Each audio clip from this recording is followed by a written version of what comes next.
bonsoir, messieurs. Hello. Cheers de café. Oh, belle tasse, belle tasse. Belle tasse, belle tasse. Hello. Oh! Yes, sir. Cheers. Hey, super content d'être avec vous autres ce soir. Moi de même. Toi de même. Ben oui, je suis heureux. Cette semaine, tu nous parles de quoi, Max? D'amour, de tendresse et de compassion. Et de café. On va faire le tour de plein de pour-over. On va essayer de démystifier ça un peu. Il n'y aura pas de démonstration, mais on va juste en parler. Pourquoi en choisir un plus qu'un autre, les avantages, les inconvénients, le bonheur que ça apporte. On va les comparer. Ça va être cool. C'est excellent parce qu'en plus, notre invité, Oui, il aime bien ça, les il pour-over. aime ça. Il aime ça. Il aime ça. L'amour En fait. aussi, sûrement. Oui, il aime ça, l'amour et le café. Fred, tu nous parles non, d'une dette, encore une fois? Pas Fred, moi c'est Céline Dion aujourd'hui. Ouais, c'est Céline. Ouais, excuse, Céline. Ben oui, on continue comme d'habitude. Hein, on part de l'alphabet, puis là, on est rendu F, là, puis je vais vous parler d'un band.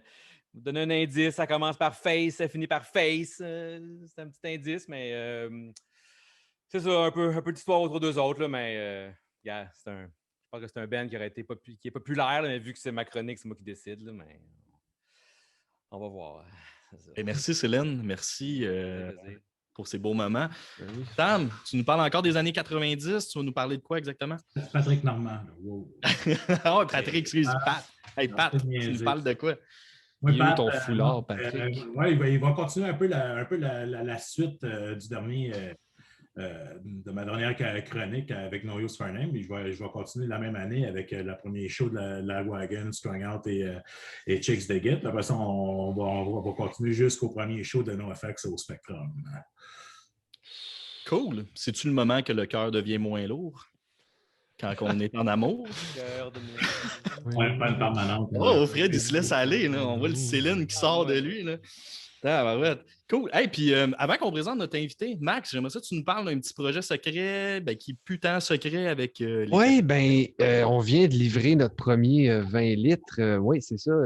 Mathieu de Lanterne, l'épisode en ce moment, je pense qu'il vient de sortir la semaine passée. La semaine prochaine. 2 semaines. Oui, la semaine prochaine, mais ça va être dans le 2 passé, semaines plus tard. c'est ça, c'est mélangeant. Fait que mais c'est ça. En tout cas, Mathieu m'a approché pour qu'on fasse du cold brew ensemble, en fait, parce qu'eux, ils roast avec Café Lanterne, lui et Stéphane. Puis ils voulaient se lancer dans le cold brew. Puis moi, j'adore le cold brew, j'aime en faire. Puis apparemment, j'en fais du pas pire. Fait qu'ils m'ont approché. Puis la distributrice à Montréal, en fait, voulait faire affaire avec eux. Fait qu'ils m'ont approché, puis on va faire du cold brew. Puis on risque d'en faire pas mal. Là, c'est sûr qu'il y a bien des choses à penser, mais comme c'est là, il va y avoir du litrage. Fait que allez à la distributrice, acheter du cold brew. Il va être Mont-Royal, bon. Saint-Denis, c'est ça, hein? C'est ça, oui. C'est vraiment une belle petite place. Là. C'est bleu en dessous d'un escalier. C'est tout petit. Mais je pense que par pied carré, là, c'est eux qui ont le plus de ratio amour. Là. Par pied carré, c'est eux autres, je pense. Vraiment, c'est vraiment une belle petite place. Ouais. Fait qu'on va faire du cold brew. Mais tu sais, je ne veux pas trop en parler parce qu'il y a des choses qui sont encore en développement. Mais ceux qui ne connaissent pas le café infusé à froid, c'est vraiment bon. C'est rafraîchissant, plus sucré un peu naturellement, beaucoup de caféine. Fait que c'est bon pour l'été. C'est cool. Cool. Ouais. Hey, c'est un super beau projet pour vrai. Ouais. Si vous n'avez pas vu l'épisode avec Mathieu, dans le fond des Cafés Lanternes, allez-y, c'est un gars super sympathique. On a eu bien du fun avec lui. Puis je trouve qu'il y a une belle manière d'expliquer sa vision du café, troisième vague, et aussi l'importance de faire attention à notre grain puis à comment on utilise dans le fond nos machines et tout. Je trouve qu'il y a une belle manière d'expliquer tout ça. Oui. Donc c'est ça. Êtes-vous prêts pour notre invité? Pour les gens qui sont mélangés comme moi, dans le fond, Mathieu, c'est l'épisode 6. Oui, c'est ça. Exactement. Ouais. Exactement. C'est disponible sur YouTube et sur notre page Facebook aussi. Sur Instagram, on va mettre le lien. Mais allez-y, c'est super intéressant. Puis il y a vraiment des beaux produits aussi, Café Lanterne. Café Lanterne, je les aime. Ouais. D'amour. Donc, êtes-vous prêts pour notre invité? On est quand même 4 gros noms de l'industrie de la musique. Patrick, Ginette, Céline et Mario, mais on reçoit quand même quelqu'un d'important aussi, ce qui a été important pour mon développement de la scène musicale montréalaise. Bien content de recevoir le chanteur de la formation ça, Bring the Light. On a avec nous Jeff Kennel, dans le fond, ce soir à Punk Latte. Salut Jeff! Oh yeah! Hello, messieurs! Salut, cheers de café! Salut! Santé. Un petit cheers de un stout sans alcool de Brewdog. Alors, cheers, messieurs! Puis, tu sais, je t'ai présenté comme chanteur dans le fond de la formation de ça, Bring the Light, mais il ne faut pas oublier aussi que tu as un autre aspect de ta vie qui est tu es un gros amateur de café. Fait qu'on va jaser de ça avec toi aussi aujourd'hui. Puis on va commencer, dans le fond, première question, comme qu'on pose à tous nos invités. Je veux savoir ton plus vieux souvenir avec la scène punk, où tu as découvert le punk ou un beau souvenir que tu as eu. Et même chose avec le café, où ça a commencé, puis où que la transition avec le troisième vague peut-être est apparue dans ta vie, parce qu'il y a toujours un changement là, qui survient là, dans le monde du café. Ben oui. Commence avec le côté punk rock, peut-être, puis après ça, on va aller avec le café. Moi, je pense que je peux mixer les deux dans ta même question, punk rock et café en même temps. Mes premiers souvenirs, là, café punk rock, premier jam de sub, j'avais peut-être 16-17 ans.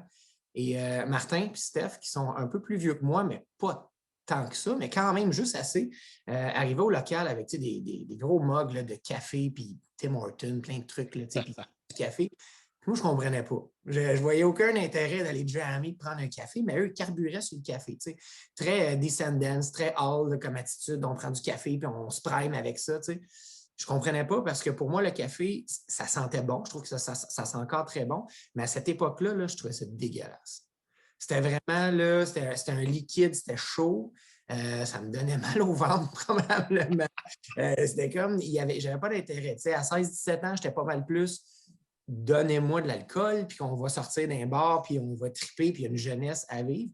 Donc, mes premiers souvenirs, là, c'est vraiment être au local. Puis les gars, ils boivent du café à côté. Puis moi, j'ai juste hâte qu'on sorte, puis qu'on boive autre chose, puis qu'on est dans les bars aussi. Puis, tu sais, en tournée, ben, le café est devenu, dans ma vingtaine, accessoire au lendemain de brosse.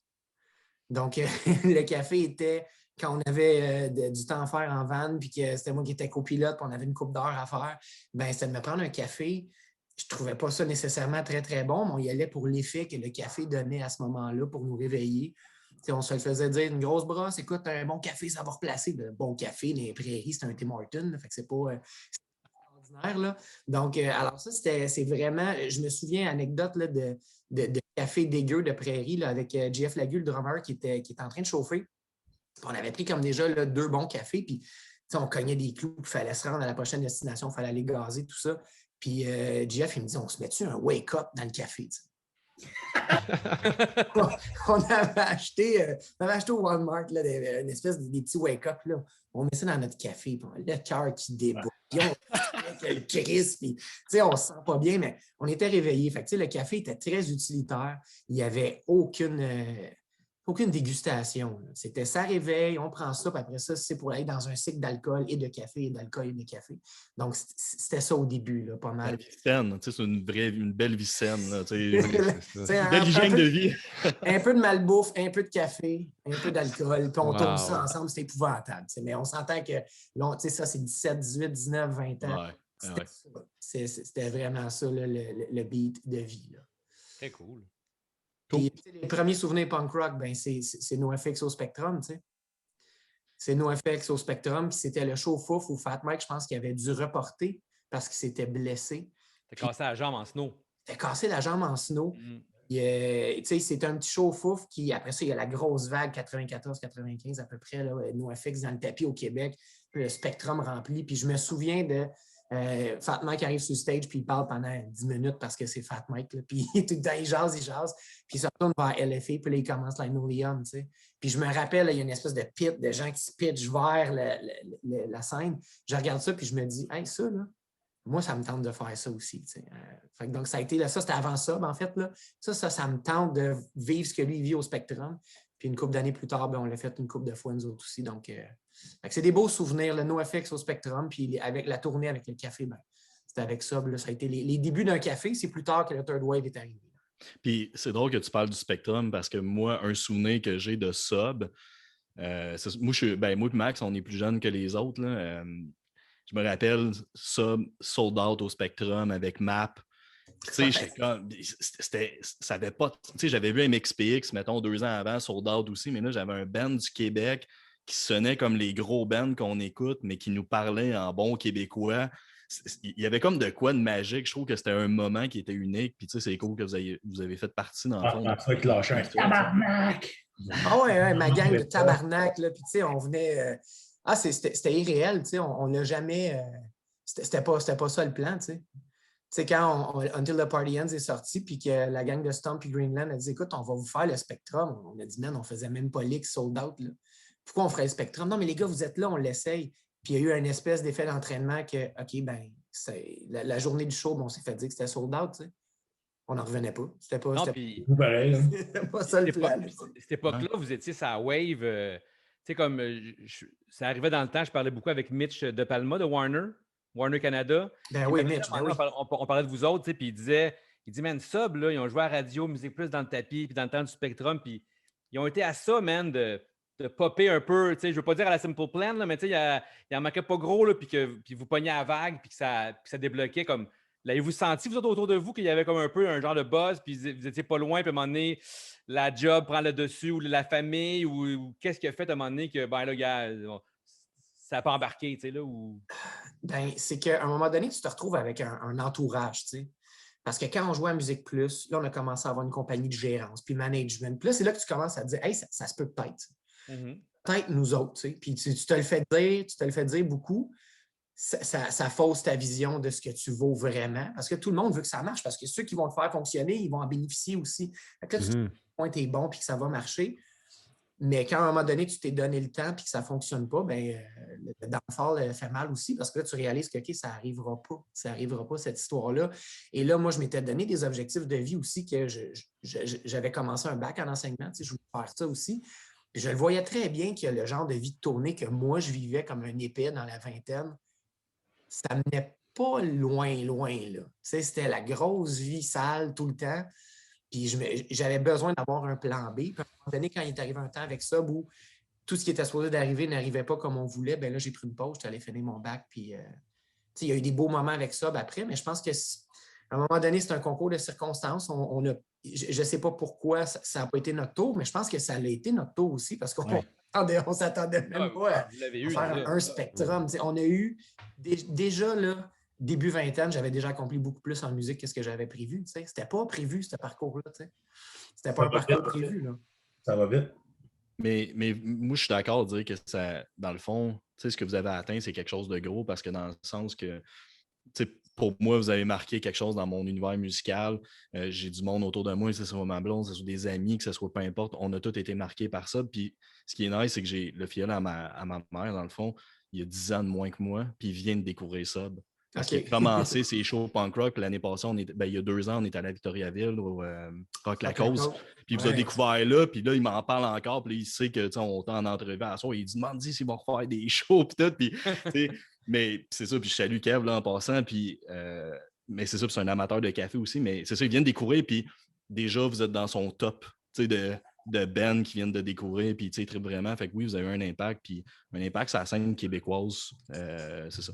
Que ce soit francophone, anglophone ou peu importe. C'est gentil, tu sais, puis je pense que on l'apprécie énormément. Puis même après ça, on a arrêté en 2010, puis de faire Rock La Cause, puis de faire des Music for Cancer, puis tout ça, c'était tellement...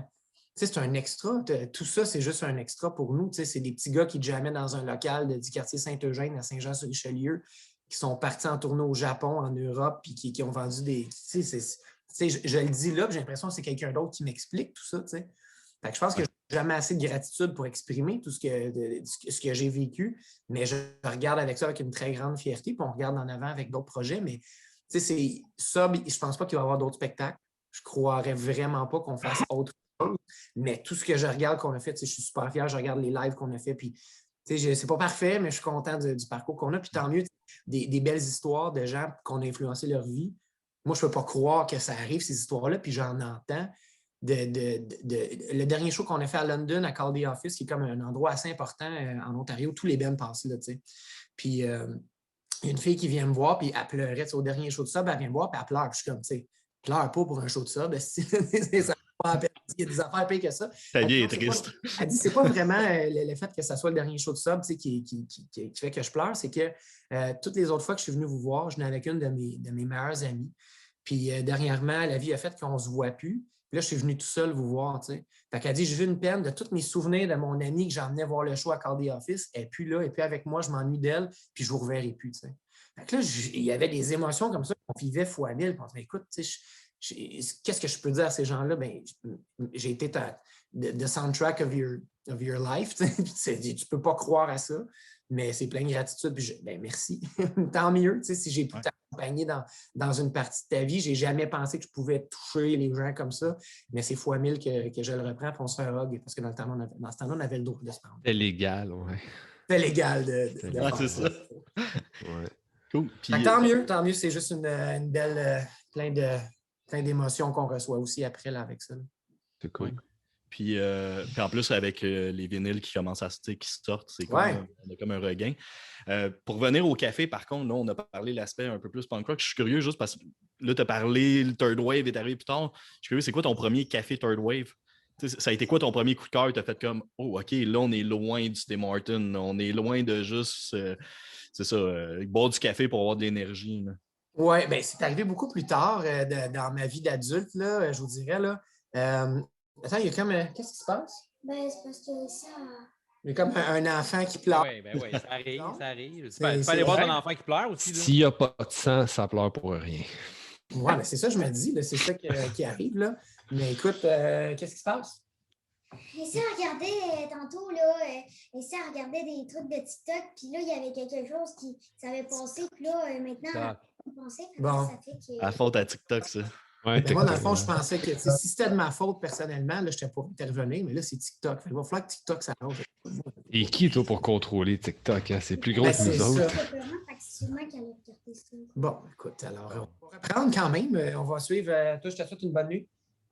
Bonne nuit, mon gars. Excellent. T'as arrivé aussi avec Simon de. Ah, écoute, c'est. De Zab, à un moment donné, son moi, j'avais vu son kid qui était dans l'écran. C'est très familial, c'est parfait. Ben oui. Mais le café Third Wave, Zab, a été mon introduction à des grains nouveaux et à goûter quelque chose de différent. Et le East Coast Festival qu'il y avait à Montréal au Centre des Sciences, Coffee Madness, je suis rentré là-dedans, puis là, j'ai vu Pista, puis j'ai vu Zab, puis j'ai vu Structure, puis j'ai fait « Oh, les passe là. » Donc, c'est assez récent pour moi, le Third Wave, à peu près peut-être 3 ans que je suis tombé là-dedans aussi. Puis c'est arrivé avec ma vie d'adulte aussi... j'ai le goût de goûter à quelque chose d'autre que de l'alcool. Puis j'ai le goût de triper sur une technique. Puis là, on parle de pour-over. Puis là, j'ai comme embarqué là-dedans, tranquillement, pas vite. Puis maintenant, là, ben, c'est vraiment une passion. Il faut que j'aille, chez nous, dans ma cuisine, j'ai des tablettes, là, puis il faut que je sois stock là, d'une coupe de sac, là, sinon je me sens pas bien. Là, donc, c'est vraiment Zab Café la première fois que j'ai fait wow, il y a quelque chose de bon.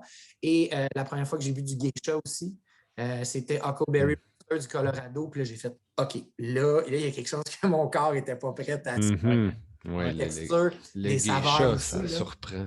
Fou raide, là. Fait que ça a été vraiment ça. Moi, je ne connais pas ça. Peux-tu m'expliquer un petit peu?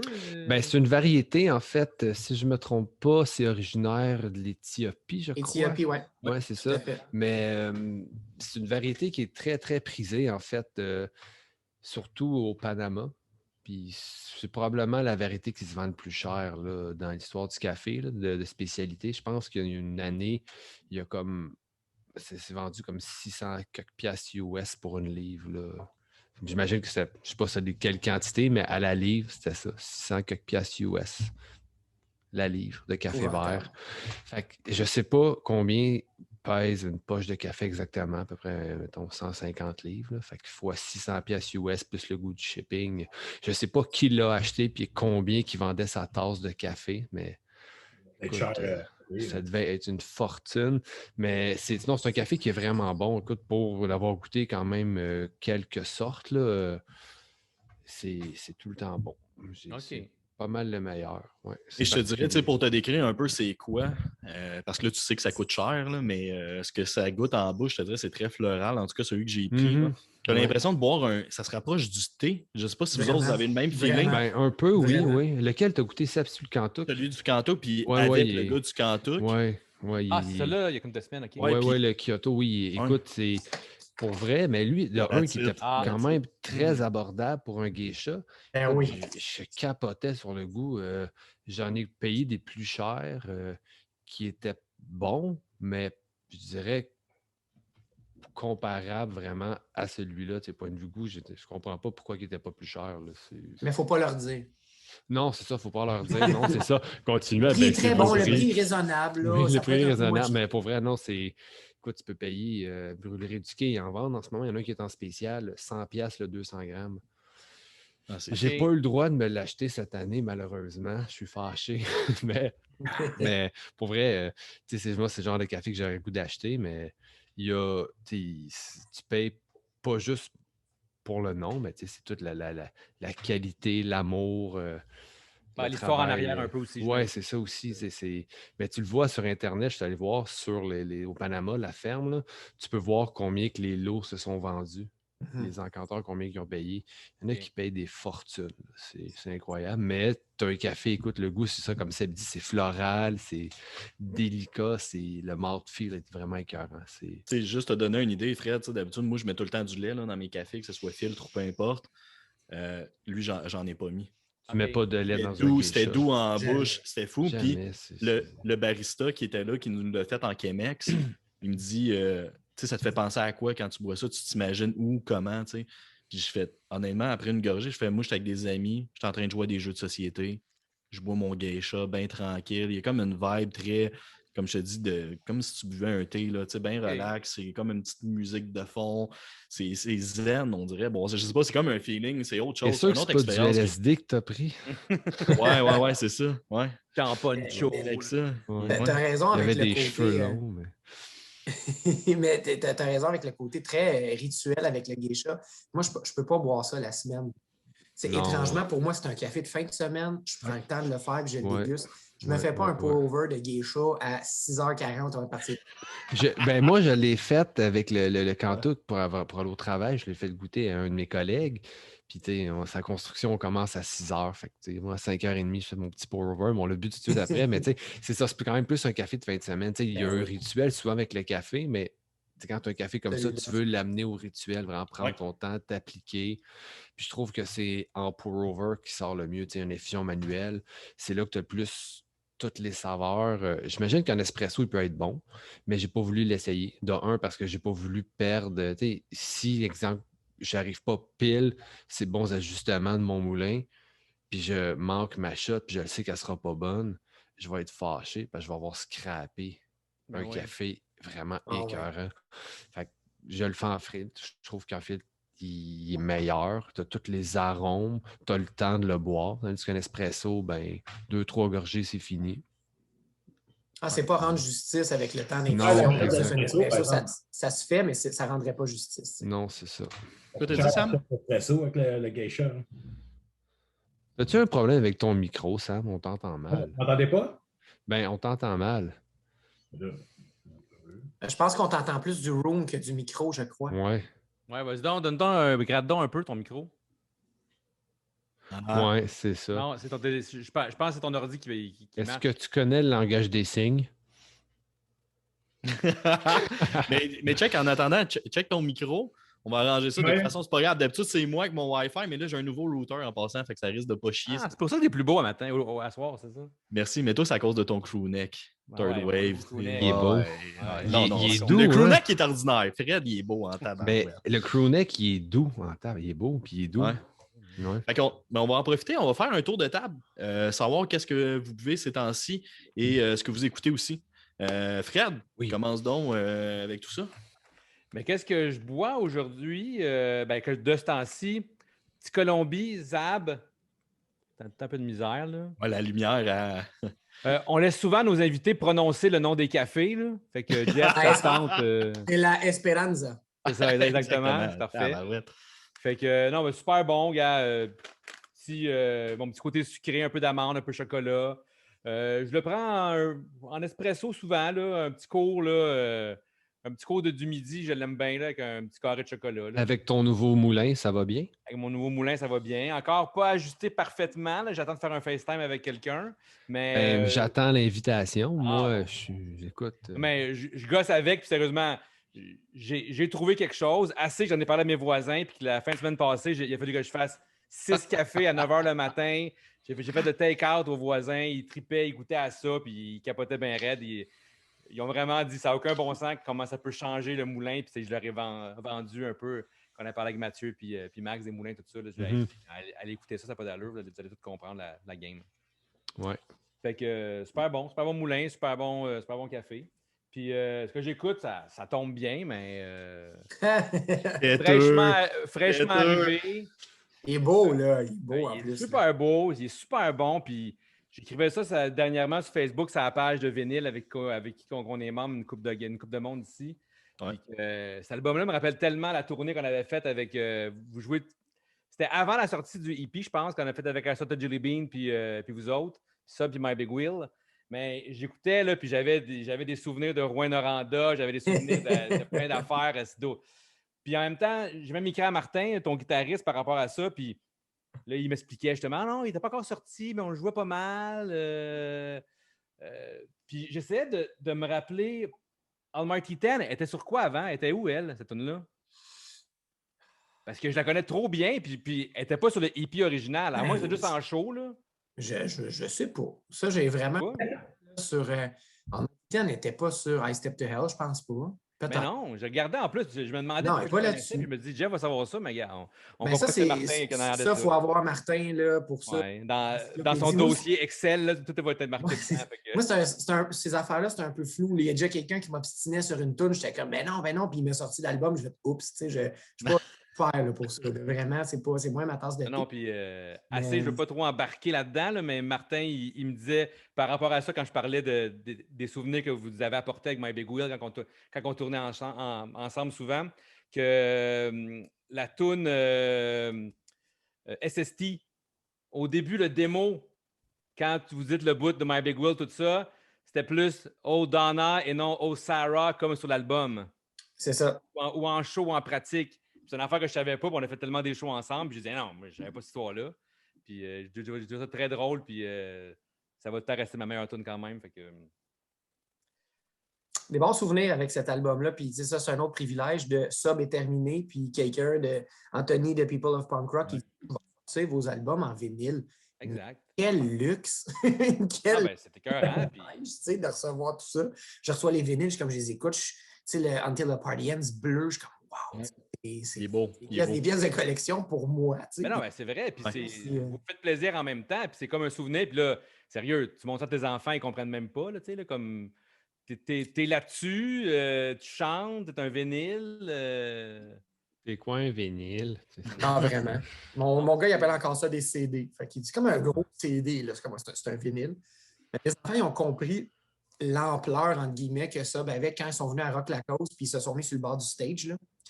Puis là, ils ont vu comme le monde, puis ils ont vu moi, puis ils ont fait comme ah, c'est ça qui, OK, c'est ça que tu faisais. Là, ils chantent tes chansons, là. C'est pas juste mon père, il joue de la musique dans un groupe. Là. Il y avait vraiment plus un. J'ai senti qu'il y avait un petit quelque chose de plus, mais après ça, quand même, ça n'a pas duré longtemps. Ils ont connu TikTok cool, après, puis... Ils ont vu TikTok, ils ont fait fuck off. C'est Ben Punk, là. Mais, ouais. Cool. Mais cool pour la kid, c'est très cool. Ben ouais, c'est très cool. Sam, veux-tu tester ton micro, voir... Check 1, 2, 1, 2, m'entendez-tu? Oh, c'est mieux. C'est pareil. T'es dans le room, man. Ça marche-tu ou ça marche pas? Ah, là, on t'entend, mais on t'entend écho, je pense. Fred, il va falloir qu'on se parle avant de faire des chroniques de café parce que j'ai le même que toi. Ah, peux-tu le prononcer, s'il te plaît? C'est la Esperanza. Ah, pareil, Esperanza. Ça marche pas si pire. J'avais le même accent que toi. Écoute, moi, étant donné que j'ai vendu ma machine à café, je me fais rien que des V60. Puis honnêtement, avec celle-là, je l'ai trouvé écœurant. Tu goûtes vraiment le chocolat là-dedans, le sucré, le chocolat qui est dedans, je le trouve vraiment bon. Puis, j'élaborerai pas parce que tu as fait la chronique, c'est pas mal la même chose. Puis, côté musique, moi, cette semaine, j'ai écouté pas mal le nouvel album de Change. C'est ben hardcore. Je ne me souviens plus de la place, mais bon. Je pense qu'ils viennent de Seattle. Seattle. Puis, écoute, c'est... Vancouver. t'en reviens comme dans le temps, le New York Hardcore, vraiment, tu peux aller chercher, tu peux voir les influences de Youth of Today, même à la limite Instead, puis tout ça. Écoute, ça faisait un bout que je voyais cette bande-là passer, puis là, je me suis dit, regarde, cette semaine, je vais lui donner la chance, puis honnêtement, j'ai accroché mes rêves, c'est vraiment excellent. Ah, ben, je vais aller découvrir cela. C'est un bon band. Bon band straight edge hardcore. Puis moi, je me suis commandé le vinyle avec un t-shirt capote. Je suis un c'est vraiment un bon band. Je vais aller écouter cela. Ouais. Il tourne de 1 minute et demie, puis dans le tapis, puis ça gueule. Puis à un moment donné, il y a un petit groove reggae dans une tune aussi. Tu t'emmènes à des places, c'est écœurant. C'est une grosse découverte, moi aussi. Ouais. Change, hein, c'est ça? La tune Return est vraiment écœurante. On va en mettre dans la playlist. Oui, j'imagine que ça fait changement. Ouais. Hein? Que du Céline Dion. Ouais, non, Céline Dion, puis du Ginette, puis du Ace of Base. Ah ouais. Cool. Toi, Jeff, t'écoutes quoi? Tu bois quoi ces temps-ci? Qu'est-ce que je bois? 94 Celsius. Est-ce que vous connaissez, messieurs? Oui, il roast avec Lanterne sur le même équipement. Tout à fait. Oui. Donc, là, j'ai présentement très bon café. commencé le Covalent. Que je trouve relativement bon, mais j'ai eu un gros coup de cœur sur ce que j'ai bu la semaine dernière, qui était les Audacieuses. C'est un café d'exception. Vraiment, on est dans l'espresso ici. Là, j'ai jamais goûté en pour-over. Probablement qu'il y aurait peut-être quelque chose, mais c'est vraiment recommandé pour l'espresso. Donc, c'est une infusion qui est lente, qui est rapide là, plutôt. Là. Oui. J'ai les Audacieuses, en plus, qui est un café qui est comme female-owned, là, que c'est des agricultrices là, qui ont travaillé sur la terre et tout ça. Donc, c'est équitable, female-owned et tout ça. Donc, ça, pour moi, c'est venu chercher une corde sensible. Tandis que celui-là, le Covalent, on tire plus sur le chocolat comme café. Puis, on dirait que c'est quelque chose que j'ai goûté beaucoup. Dernièrement, là, souvent, on va chercher une espèce de petit goût chocolaté. Puis quand on va un peu ailleurs, des fois, avec les fruits, les petites oranges, les petites baies, tout ça, ça vient plus m'accrocher. Mais 94 Celsius, là, j'adore ça. Oui, vraiment du bon. Je n'ai bu un récemment, je n'avais parlé, là, puis je l'avais essayé justement, je l'avais acheté pour faire les espressos. C'est un Colombien, mais finalement, je l'ai fini en V60 parce qu'il était trop bon, écoute, je l'aimais beaucoup mieux en V60. Là, le côté orange ressortait énormément, les agrumes, c'était bon. Puis encore une fois, 94 Celsius, encore un autre café qui a un beau branding. Oui, très beau branding, oui. On est chanceux, pareil, dans notre région, au Québec, tout ça, là. Oui, il y a beaucoup de monde, on dirait qu'ils mettent l'effort, puis c'est le fun. C'est là l'expérience, c'est pas juste un café, c'est tout. C'est la merch, comme qu'on parle souvent, la merch. Mais il y a une recherche, c'est ça. C'est pas juste, il faut que ça soit beau, c'est qu'il y a une recherche, puis c'est comme une espèce de... Ben, c'est des collaborations, en fait, là, fait que c'est le fun de... Ouais. Non, puis je me sens un peu, excuse Jeff, je me sens un peu quand on était plus jeune, on allait voir un show, on s'achetait un t-shirt de band. Là, on dirait on boit un café. Si tu veux m'acheter le t-shirt du café, c'est comme c'est cool. Puis en même temps, tu encourages le café. Gars, ils font pas une grosse cote, mais ils se font un peu d'argent avec ça. Souvent, ils travaillent fort à avoir du linge fait au Québec aussi. Comme, je trouve que c'est important d'encourager ça. Puis, man, ça fait comme panier bleu, puis ça fait COVID. Ah ouais, on aide tout le monde. Puis c'est cool. Oui, il y a des belles valeurs là-dedans véhiculées, autres que c'est juste du bon café. Ça va plus loin.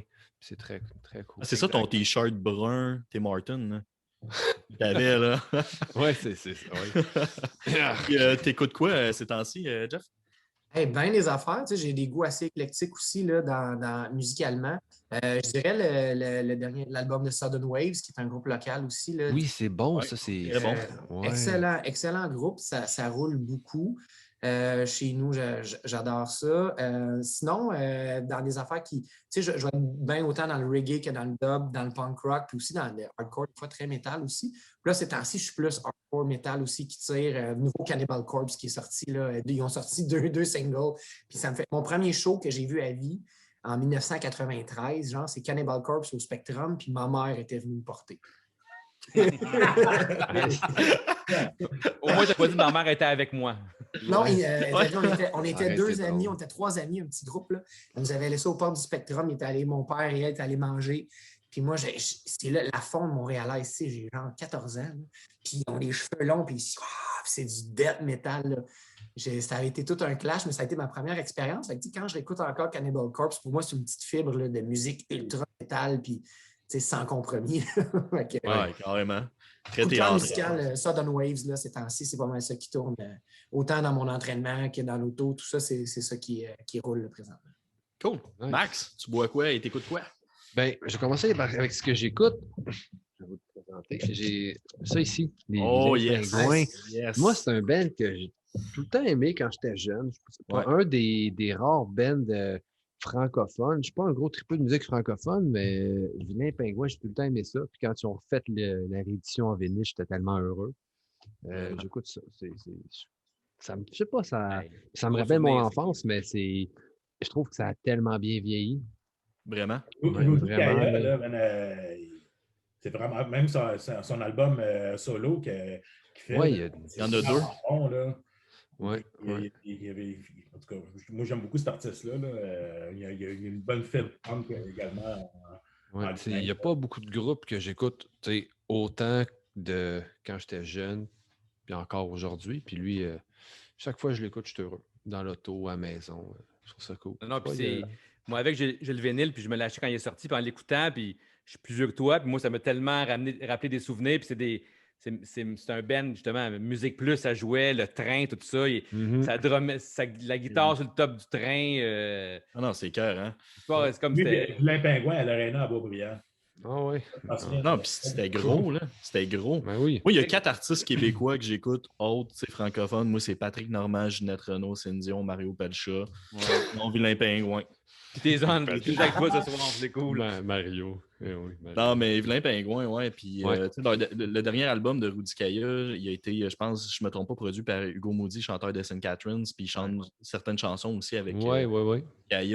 Puis c'est ça, les paroles, c'est rien de trop majeur, mais en même temps, ça veut tout dire, ça va direct au point, puis c'est rempli d'émotions. Puis on a déjà joué, on a déjà joué avec Rudy Kaya.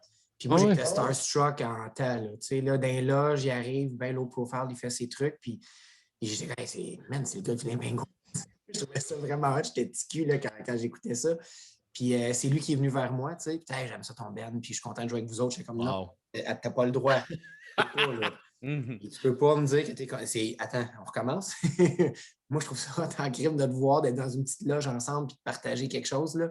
Mais c'est un type où on avait jasé plein de trucs. Puis il m'expliquait, c'était pas mal au début de Facebook, là, puis il m'expliquait que lui, il prenait la peine de filtrer chaque personne sur son profil pour être sûr d'avoir les bonnes personnes, les bons abonnés. Il était punk rock dans l'âme de vraiment là, avec les valeurs qu'il voulait transmettre. Puis il est encore comme ça.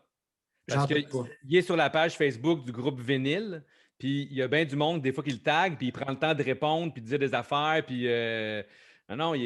même fois qu'il a vendu un album à quelqu'un à un moment donné, puis il y avait une photo avec lui, le gars en allant le chercher, vraiment encore près de son public. Ouais, c'est cool, ça. Puis tu sais, je suis pas... c'est cool d'avoir un album signé, mais tu sais, je capote pas non plus. Moi et Fred, on est un peu pareil là-dessus. On a eu des artistes proches de nous autres qu'on aurait pu faire signer nos albums, mais on s'est retenu. On va en parler tantôt là, dans la chronique d'un band qui commence par F, qui a Face puis qui finit par Face. Ouais. Mais c'est cool. On est content quand on l'a, mais si on ne l'a pas, c'est pas plus grave que ça. Mais on avait la chance d'avoir notre vinyle justement signé par toute le band des Vilains Pingouins. Puis tu sais, c'est ça, c'est un band vraiment emblématique. Puis c'est un gars, tu veux pas que c'est toutes les maladies qu'il a du cœur. On souhaite pas ça, mais je veux dire, dans le sens qu'on ne sait jamais qu'est-ce qui peut arriver. Fait que c'est vraiment un artiste que je suis content d'avoir ma copie signée. Il y a comme de quoi, c'est ça, très nostalgique. À traverser des années, puis c'est ça, c'est vraiment un bon band. Puis qu'est-ce que tu bois aussi? Et j'ai bu plein d'affaires. J'ai pas de sac à présenter parce que récemment, je bois Mathieu de Lanterne, quand il m'a amené 7 kilos de café à faire en cold brew. Il m'a apporté un sac aussi. Il dit, goûte à ça, c'est notre nouveau café. C'est le premier roast, c'est un test. C'est un Colombien. Il m'en dit pas plus. Puis, j'ai pas goûté tout de suite. 2-3 jours après, il me dit, puis le Colombien, je n'ai même pas encore goûté. Fait que là, je dis, goûte-y. Fait que là, j'ai fait le lendemain, je l'ai fait. Pour vrai, un Colombien bon comme ça, je capotais. Ça me faisait penser, écoute, ce que le plus proche, là, le Kyoto de Kantuk, je trouvais que, tu sais, c'est pas un geisha, celui de Lanterne, là, mais écoute, ça aurait pu. Point de vue goût, là, il est vraiment bon. C'est-tu un de ces deux nouveaux qui viennent de sortir? Non, c'est un autre qui n'est pas encore sorti. Okay. Probablement que quand l'épisode là, va être sorti, il risque de peut-être être sorti. Okay. Mais pour vrai, s'il n'est pas sorti ou qu'il vient de sortir, il faut que vous goûtiez à ça. Je l'ai partagé, je l'ai donné une petite quantité à Samy, là, mon nouvel ami des interwebs. J'ai dit, viens, je vais te donner du café. Viens dans ma voiture. Mais non, mais il est venu seulement de chez nous, puis là, j'ai donné un petit sac. Il m'a porté un petit sac de la buverie du quai avec des filtres, en tout cas. Puis, bien sympathique, le gars, mais j'ai hâte. J'ai pas eu de feedback encore de lui, comment il l'a trouvé, mais pour vrai, premier roast, un test, puis écœurant. J'ai hâte de voir où ils vont l'amener. Vraiment, Stéphane a fait il roast comme un chef. Là. C'est incroyable. Pour vrai, c'est un super bon café. Fait que j'ai bu ça. J'ai bu aussi beaucoup de Kowi parce que Dan a ouvert son café récemment. Puis on est allé faire un tour. Puis j'ai pris plein. Il y avait des petits samplers. Tous ceux que j'avais pas goûté, déjà, j'ai pris un sampler. On avait l'air deux voleurs, mais vrai, pas parce oui, que genre, mais, je pense que j'ai pris 3 samplers, mais fait que je n'ai bu beaucoup. En même temps, je n'ai fait le monde avec qui je travaille, je m'en profitais, plein de café, mais j'aime ça le partager. Fait que ça, j'ai bu du Kowi, un peu de Pista aussi parce que Fred m'a apporté un petit échantillon. Je le connaissais, ce café-là, déjà, mais j'étais content de le redécouvrir. Bon? Oui, c'était vraiment bon. Oui, je l'avais acheté au mois de novembre. J'ai regardé dans mon application, et puis ça, j'ai vu que je l'avais déjà acheté. Mais écoute, oui, fait que c'est beaucoup de café, beaucoup de variétés ces temps-ci. Puis il m'en reste encore pas mal, mais mon gros coup de cœur, Lanterne, vraiment. Là. Puis le petit dernier que Koui, c'est lui qui nous a fait goûter à son café, il a fait un assemblage. D'habitude, je ne suis pas fan des assemblages, mais il était vraiment bon. En plus, il nous l'a fait en V60. D'habitude, d'assemblage, je réserve plus ça pour espresso, mais j'ai été agréablement surpris. Ouais, le coup de vent. Je me souviens plus c'est quoi le nom. Oui, je sais pas. Je l'ai en plus. Pour vrai, là, chapeau Dan, super bon café. Ouais. Il est belle place pour vrai. Oui, vraiment, là, solide. Chemin du Lac-Éco, je ne sais pas l'adresse exacte, là, mais chemin du Lac-Éco à Prévost. Vraiment très belle place. La station des affaires à Prévost. Exact. Oui, c'est beau. Cool. Moi, je vais aussi avec un Mudiga de Kowi. C'est un petit sampler, justement, qu'on parlait. Je n'avais jamais goûté celui-là. Des petits arômes de confiture de framboise, thé, citron. Super bon. Mais ce que j'ai bu aussi dernièrement, c'est, puis Jeff, je pense que tu en as bu aussi, de Pista, le Woosh Woosh. Oui. Écoute, belle expérience, hein? C'est ça. Moi, le goût de banane, il sortait, je ne comprenais pas. C'est comme une explosion de fruits, carrément. Puis, si je ne me trompe pas, là, je pense que c'est vraiment des quantités limitées. Je ne pense plus qu'ils en font. Non. En tout cas, je ne pense pas qu'il est disponible encore. Non, c'est des petits lots qui partent vite. Puis moi, je n'ai pas goûté. Puis quand vous en parlez, ça me fâche parce que je n'ai pas goûté. Parce que ça a l'air qu'on ne peut pas tout acheter les cafés qu'on veut dans la vie. Non. Il y a une hypothèque à payer. Il n'y a pas juste ça, le café.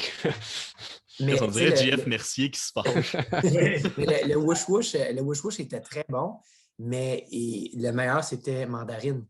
Ils ont sorti Mandarine comme... Oui, il était bon, celui-là. Ouais, Mandarine, le goût des clémentines, le goût des oranges. En pour-over, c'est ça que ça sentait dans la maison. Oui, mais ça goûtait vraiment moi, les j'ai un petit bémol pour ce café-là. Il était bon, mais c'est de la mandarine qu'ils ont rajouté de la pleure. Fait que c'était bon. Mais c'est pas nécessairement le fruit, Non, c'est ça, ouais. Fait que, je suis comme mitigé. On dirait que mon côté puriste ne trippe pas, mais Pista ont tellement du bon stock que, je trouve ça le fun qu'ils nous amènent là, puis qu'ils aillent oser. Puis après ça, rendu là, qu'on aime ou qu'on n'aime pas, je pense que c'est juste un choix personnel, puis il ne faut pas... je vais me mettre ça, je veux dire, se sentir plus catholique que le pape, là, puis juger ça, mais il était bon. Il était bon. Ça aurait été décevant s'il avait infusé et que ça n'avait pas été bon. Là, mais c'est ça. C'était tellement spectaculaire, mais c'est clair que pour que ça sente comme ça, il y avait un petit peu d'aide. Oui, un peu d'aide, mais en même temps, ils l'ont dit. Ils ne l'ont pas caché non plus. Ah, puis ils essayent des trucs, c'est ça qui est cool. Ben oui, c'est ça, essayer cool. des trucs. Oui. Puis il ne faut pas perdre nos bonnes habitudes. On va saluer David des Cafés Pista. Je pense qu'à chaque épisode, c'est un de nos amis, on le salue. Oui, on va le suivre. Un moment, on va l'avoir sur le podcast. Seulement, Seb, j'ai fini cette semaine mon décaf, fait que si tu y retournes, d'accord. Si j'y vais, là, j'irai faire un tour. Ouais, tu demandes, c'est-tu toi, David? C'est ça, ouais. Mais puis musicalement, j'écoute une belle réédition. Là, à cause de la lumière, là, on ne voit pas, mais c'est une réédition de Insomniac. Moi, je suis jaloux. Je pense que quand je vais aller chez vous, je vais te le voler ou le briser. Puis, j'aime mieux que tu me le voles que tu le brises, parce que je sais où ce que tu habites, comme ça, je vais pouvoir te prendre. Puis, mais ce qui est cool avec ça, c'est qu'il y a un 8 tunes live enregistré à Prague en 96. Moi, cet album-là, personnellement, j'ai aimé Dookie pour l'impact que ça a eu, mais pour moi, ça a toujours été Kerplunk et Insomniac, mes deux albums. Insomniac, pour moi, c'est l'album le plus punk rock qu'ils ont fait. C'est très Ramones, je trouve, dans le son. C'est très, très rapide, très simple. C'est ça, je trouve que, puis tu sais, quand il est sorti cet album-là, je me rappelle les critiques étaient vraiment difficiles, très dures avec cet album-là, parce que justement, tu n'avais pas de When I Come Around, tu n'avais pas de Basket Case dans cet album-là, c'était beaucoup plus raw, je dirais, moins garage que Kerplunk puis le premier album, mais écoute, je le trouve parfait du début jusqu'à la fin, j'adore vraiment, pour moi, c'est vraiment un coup de cœur cet album-là, puis l'édition 25 ans, ça me vieillit, parce que je me rappelle quand c'était sorti, le jour que c'est sorti, là, de savoir que c'est le 25e anniversaire, ça me vieillit, mais je trouve qu'une super belle édition, bon mastering, bien de fun à écouter. Fait que c'est ça. Ah, puis la pochette est cool en plus qu'ils ont faite. Puis j'ai lu la version que tu as, c'est la version noire, je crois. Oui. Il y a la version rouge ou orange, je ne me rappelle pas. Orange, oui. Mais la version noire, absolument, elle n'a pas la pochette métallique comme ça. Il y a certains noirs qui ont eu une erreur. Ah ben, je suis content d'avoir. Tu as eu l'erreur, t'es chanceux. Oui, fait que c'est ça, fait que Green Day, c'est un band qui m'a beaucoup influencé aussi. Fait que bien content d'avoir acheté. Pour les prochains épisodes, la lettre G, hein. Fait que... Ah, mais on va toutes. Je pense qu'il y en a une couple qui vont aller dans ça. Kerplunk risque de sortir pas mal, en tout cas. Non. Il y en a un qui risque peut-être de sortir, ça. Non. Et, oui, non. Good. Hey, puis au lieu de chialer et être fâché, là, comme depuis tantôt, là. Parle-nous donc de ta chronique, de quoi qu'on parle. Je suis hors de moi. Non, j'en parle. Non, je suis fort. T'es tellement plus beau que tu. Je bois une bière en attendant, Max, pendant que tu parles. Parfait. Mais je vais faire une petite plug. Tantôt, je sais que Seb, tu voudrais aimer ça que je parle de mouture aussi, tout ça. Puis je trouve ça dur des fois en chronique, mais il y a un livre qui m'a beaucoup aidé, moi, quand j'ai commencé dans le café. Il est en anglais, mais c'est The World Atlas of Coffee. Pour vrai, c'est comme une petite Bible. J'en ai d'autres que je vais vous présenter d'autres fois, mais lui, écoute, tu cherches de quoi, il est dedans. Tu sais, tantôt, quand on parlait, j'ai feuilleté, je disais pas à la c'est quoi la ferme qui a du geisha? Je l'ai trouvé de suite, il en parle. C'est la Hacienda, la Esmeralda. Mais bref, peu importe, c'est un livre, il décortique pas mal tous les pays, les régions, les différences, comment est-ce que les grains sont transformés. C'est vraiment complet, puis c'est encore très à date dans le monde du café. Fait que si vous lisez l'anglais, c'est un livre que je vous conseille énormément.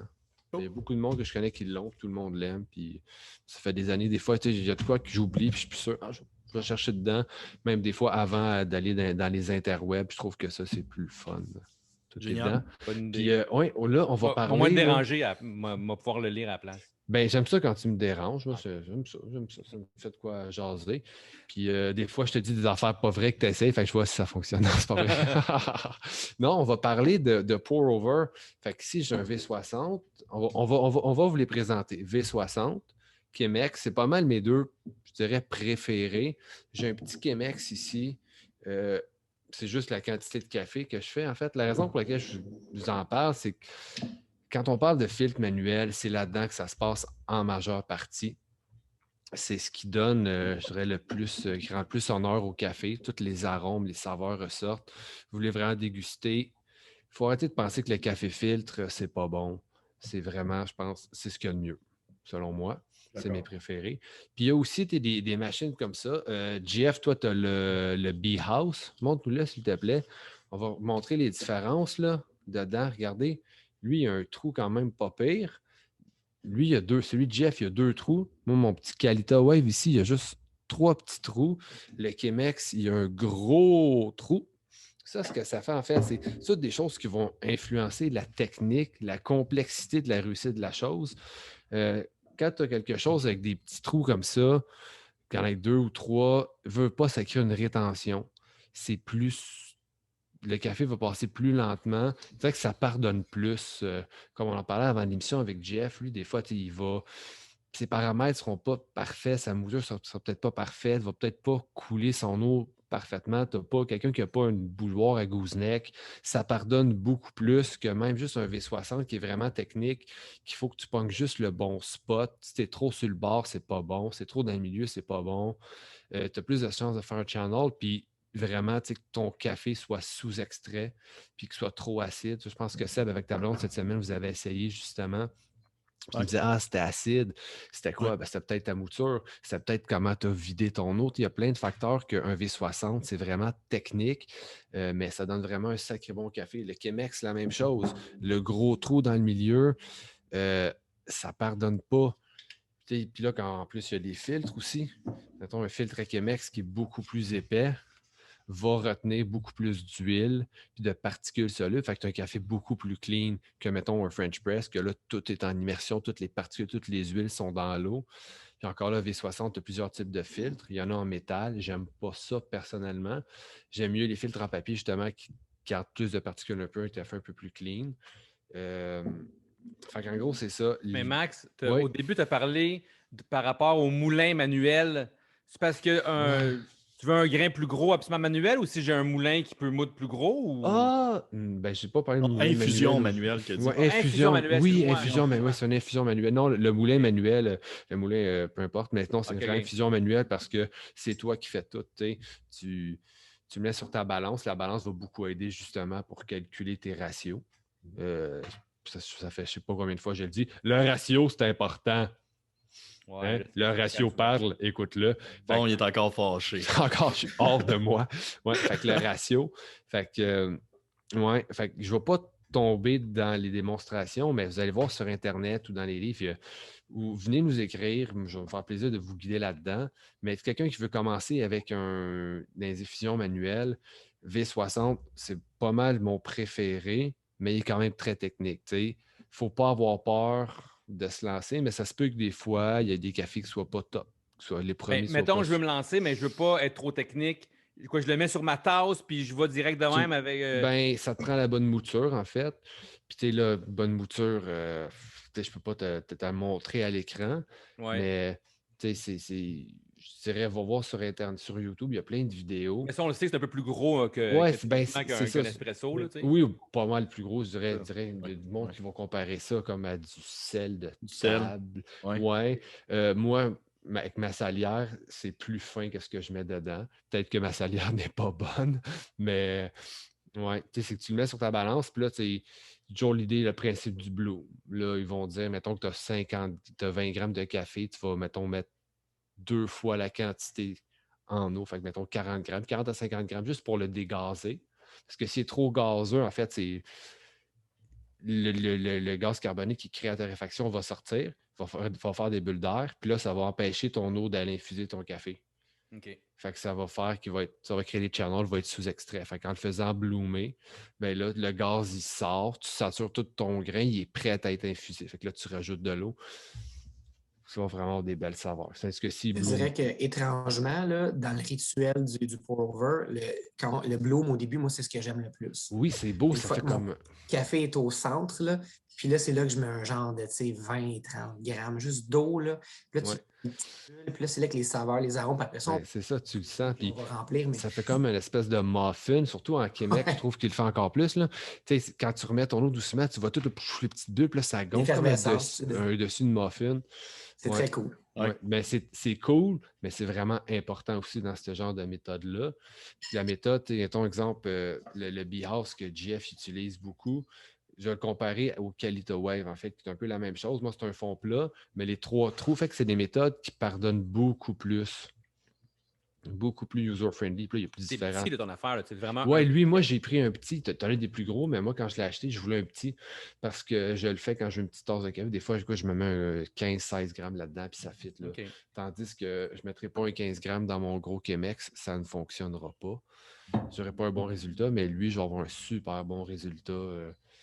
Même si ta mouture n'est pas tout à fait on point ou tu coules avec une bouilloire puis tu l'échappes, ben, veut pas ça rétentionne par sa forme puis des petits trous. Ça garde ton eau, ça ralentit un peu l'extraction.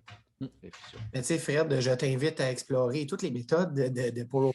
C'est clair que je prêche pour ma paroisse, puis je trouve que le Bee-House pardonne. Fait que tu te sens compétent un peu au début avant de te lancer. Non, puis j'ai aimé ton exemple un peu de rituel. Moi, je le vis un peu avec justement mon nouveau grinder, tout ça. Comme, quand je fais de l'espresso le matin, puis des fois, je le fais en cappuccino, peu importe. Puis je trouve qu'il y a comme une technique un peu, il y a de quoi en faire, mais quand Sam en fait depuis un petit bout de temps, des V60 aussi, puis Max en parle souvent, puis toi t'en parles un peu, Jeff, et je trouve qu'encore là-dedans, tu as comme un moment, puis même là, tu sais, là, il me semble que je ferais ça le samedi, après-midi, samedi, mettons, juste avant midi, un peu, là, fin d'avant-midi. Il y a comme quelque chose de rituel là-dedans. Oui, ben, peu importe, je pense, la technique, il y a un rituel, tu sais. Quelqu'un qui tripe tout ce qui est espresso, infusion manuelle, filtre, siphon, moka-pot, il y a un rituel. Certains, pas plus compliqués, mais demandent un peu plus de minutie que d'autres. Mais il y a un rituel. Puis c'est ça que je disais, ça va avec la game. Si tu n'aimes pas le rituel, tu ne veux pas te casser la tête, tu as une machine automatique ou tu as des capsules, puis tu n'aimes juste pas ça. Mais quand tu aimes le rituel, tu y vas. Puis justement, quand je parlais avec JF, on se parlait dans les Internet, puis il m'a dit qu'il y avait un Be-House. Je suis comme, Be-House, je ne connais pas ça. Puis je suis allé voir, faire mes recherches. Puis là, j'ai vu que je le connaissais de vue, mais je ne l'avais jamais essayé. Puis là, je me disais, je ne l'ai pas. Peut-être que je le veux. Mais là, je suis allé chercher. Puis là, je suis regardé. Puis là, je dis, ça ressemble pas mal à mon Qualita Wave, semblable un peu.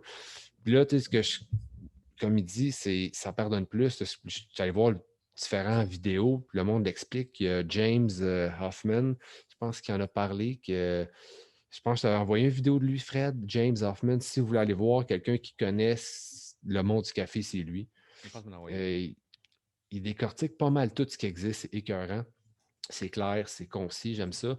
Puis en gros, ce qu'il disait, c'est que c'est vraiment une méthode simple et qui pardonne. Fait que je me suis dit, ça ressemble trop à ce que j'ai, j'en ai pas acheté.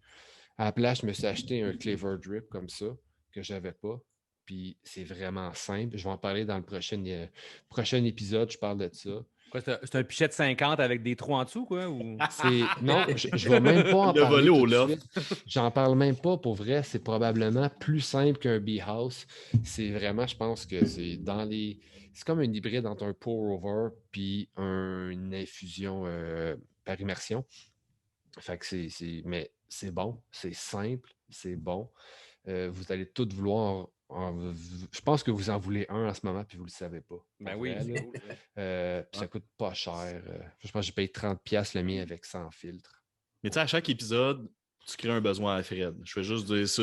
Mais pour Clairement, Fred, toute la semaine, il va m'écrire. Ouais, là, je pense qu'il faudrait que je m'en achète un.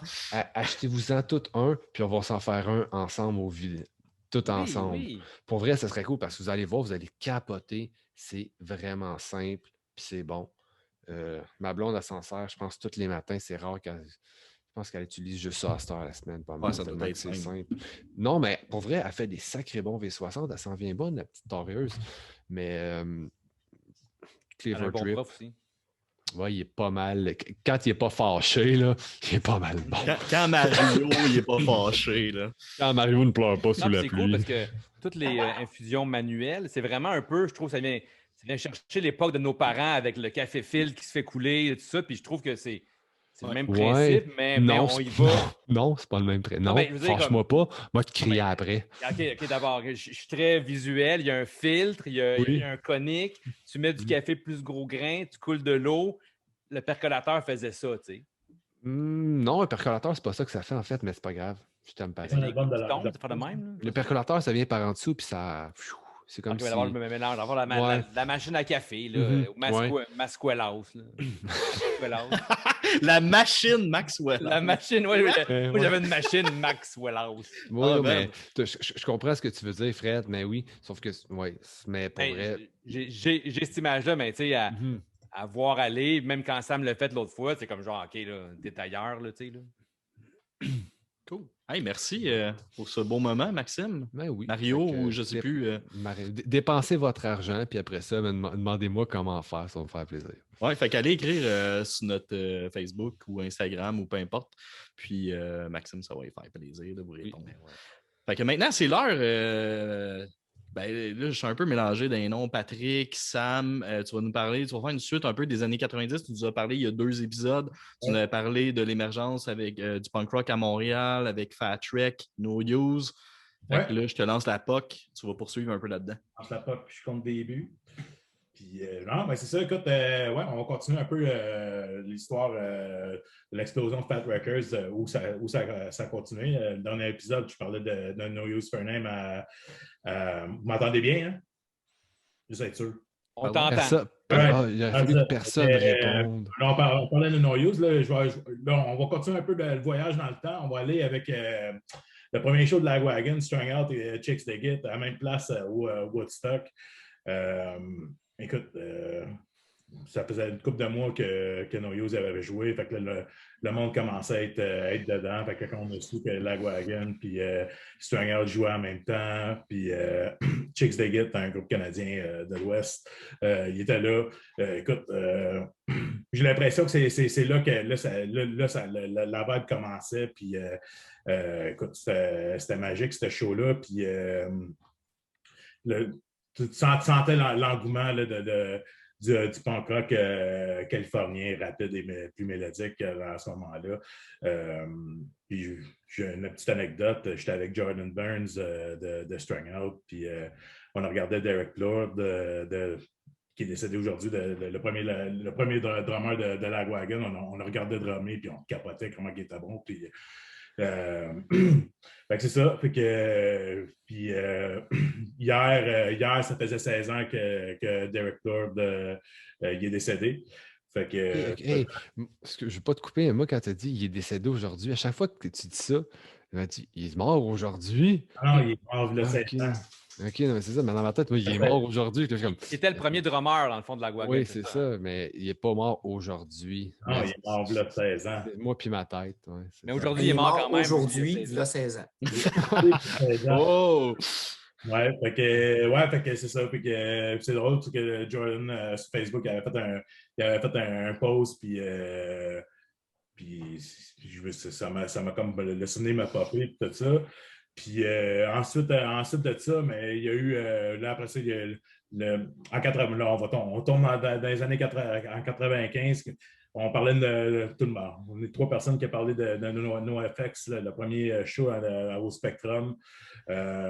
Écoute, moi, je vais toujours me souvenir de ce show-là parce que, c'était le premier show de NoFX. Puis Jeff, tu parlais de NoFX au Fouf, le premier show qui était supposé avoir lieu. Puis on était sur le bill foreground dans ce temps-là. Puis, comme tu dis, le show a été cancellé puisque ça a cassé. Parenthèse, justement, vu que je savais qu'on parlait de show-là, Marco avait le poster encore de show-là, puis il m'a envoyé une photo, fait qu'on va la mettre sur le gram ou sur le book. Là. Sur les deux.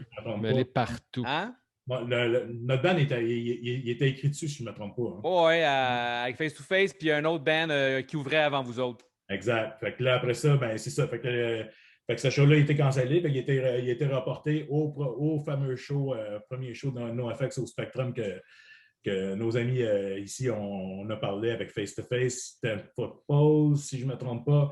Ouais. Puis, écoute, cette année-là, ben, c'était au Spectrum. Puis je pense que c'est vraiment le show qui a fait exploser. Puis après ça, tout le monde a connu la suite de la scène punk rock à Montréal. Fait que, puis, il y a des shows que, genre, des fois que tu vas aller voir, puis il y a des moments que des fois que c'est tellement bon que la chair de poule te pogne, le chicken pox qu'elle appelle. Ouais, moi, un moment précis, c'est Vanessa Platt. La femme de Chuck Black de Good Riddance avait chanté Laurie Myers. Ah oui, c'est elle qui avait fait ça. Je m'en rappelle. Qui est une fille de Beaubriand québécoise qui était puis tout ça. Puis écoute, comme c'était hier quand elle avait chanté, j'étais à droite, face au stage, puis là, je voyais pour elle, quand elle s'est mise à chanter, j'ai eu des frissons. Puis honnêtement, mais puis c'était la sortie du Fat Music for Fat People aussi, que Fat Mike il donnait ça au monde à l'extérieur, puis tout ça. On a pris une coupe de shots avec Fat Mike au bar juste avant le show, puis tout en tout cas. C'était vraiment cool, ce moment-là. Fait que, honnêtement, c'est à partir de ce show-là que tout ça a explosé. Puis après ça, allez voir sur YouTube. Il a réussi à remplir le Spectrum. Fait que, tu vois, c'est à partir de là que le punk rock il a décollé à Montréal. Nice. Ouais. Est-ce qu'il y a sur YouTube, Fred? Ça, mais sur YouTube, juste googlez le 80, je pense que c'est 94, 15 novembre 94, ce show-là. Puis ça n'a aucun bon sens. Puis la pause de Vanessa quand elle chante, toi, tu as eu des frissons, moi, j'ai eu des larmes. Puis il me semble qu'on te voit sur le stage avec Marco, tout ça. Comme moi, probablement que j'ai eu un beau rêve parce qu'à cette heure-là, je dormais en 95. Tu venais d'écouter La Petite Vie sur J'étais couché. Ouais. Mais non, c'était... Ouais, notre génération, je pense que tout le monde est unanime là-dessus, que c'est vraiment ce show-là qui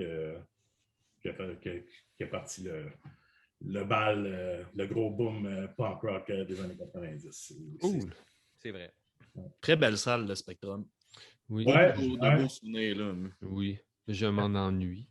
Ouais, vraiment. Je pense que c'est ma salle préférée à Montréal. Puis, je vais le garder pour d'autres lettres là, dans les chroniques à film, mais je pense qu'il y a bien des shows mémorables. Oui, il y en a eu quelques-uns. Comme Jeff en parlait aussi, tu sais, comme en ayant un groupe de musique, on a joué 2 fois au Spectrum. Jeff, peut-être plus de fois que ça.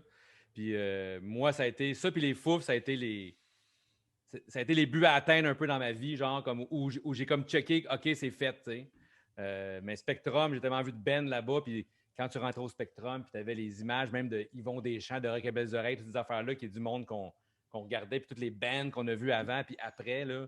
Mon premier vrai gros show, ça a été là aussi, Living Colour, quand j'avais peut-être 16 ans, genre. Mais ça a un gros impact, cette salle-là. Puis dommage, ça a été démoli, puis ça a été...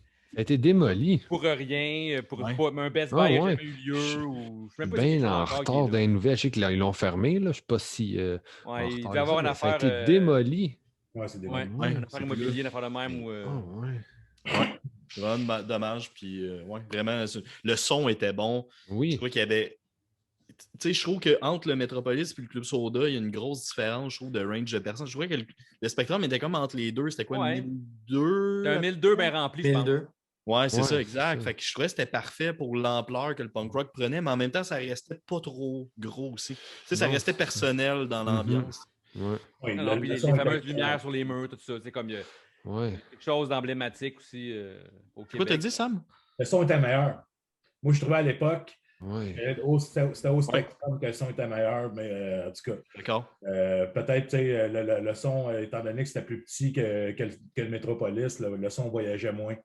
Fait que je trouvais que c'était plus. Je sais pas, il y avait quelque chose. Je pense que le son, il était bon, c'est vrai. C'est clair que le Spectrum était mythique. Mes parents ont toujours encouragé mes histoires de musique et tout ça, mais la journée où je les ai invités, puis que c'était ça, guichet fermé au Spectrum, ça a été une passe que c'est beau, tu peux aller jouer de la musique maintenant, c'est validé, check, OK. OK. Tu fais pas juste OK, t'es un musicien là, à ce moment-là, parce que c'était trop gros, OK, c'est le Spectrum de Montréal, là, pas un ben de Saint-Jean-sur-Richelieu. C'est drôle de dire ça. Tu sais qu'on s'en ennuie, mais c'est une autre époque, on en a juste des bons souvenirs. C'est la même chose pour moi. Nous, on ouvrait pour Ten Football quand on a joué là. Puis mes parents ne venaient pas vraiment nous voir en spectacle.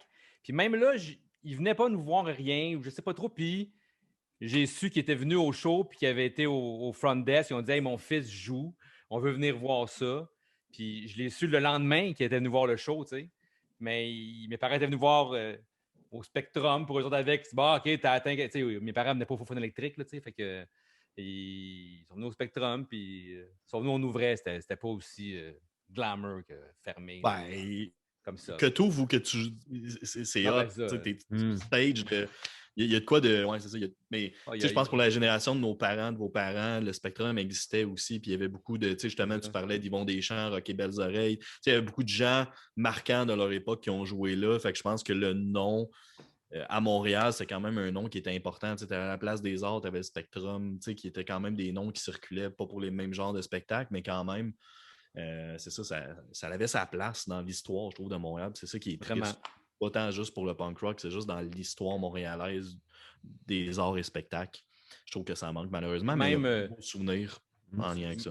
Même sur le cover de... J'oublie quel album, de Millencolin. Home From Home. Home From Home, tu as le coin en bas, il y a une illustration, puis tu as la marquise du Spectrum, tu sais. Oui, c'est vrai. C'est quand même cool. Je ne savais même pas ça. Tu m'apprends quelque chose. Oui.